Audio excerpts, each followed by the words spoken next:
দ্রুত কাজ সেরে মাহফিলের ভেতরে চলে আসেন। এই মুহূর্তে দ্বিতীয় বক্তা ওয়াজ করবেন। অসংখ্য অলৌকিকতার চিরন্তন উৎসাহী এ কালাম। যখনই আমরা একে পাঠ করি তখনই আমাদের হৃদয় পিঠে পিঠে ফোলায় ফোলায় ঝরে পড়ে রহমতের বাকশিশির। চেতনায় বিশ্বাসে অনুভবে দোলা দিয়ে যায় এক স্বর্গীয় অলৌকিকতা।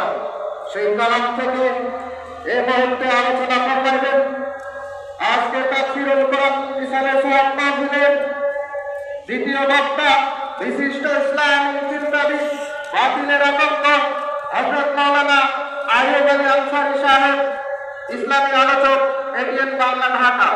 হুজুরকে কোরআন ও হাদিস থেকে মূল্যবান বক্তব্য রাখার জন্য আহ্বান করছি।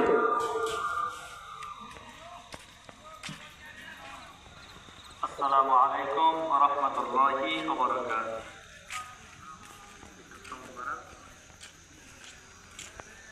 إن الحمد لله الأكرم الذي خلق الإنسان وكرم وعلمه من البيان ما لم يعلم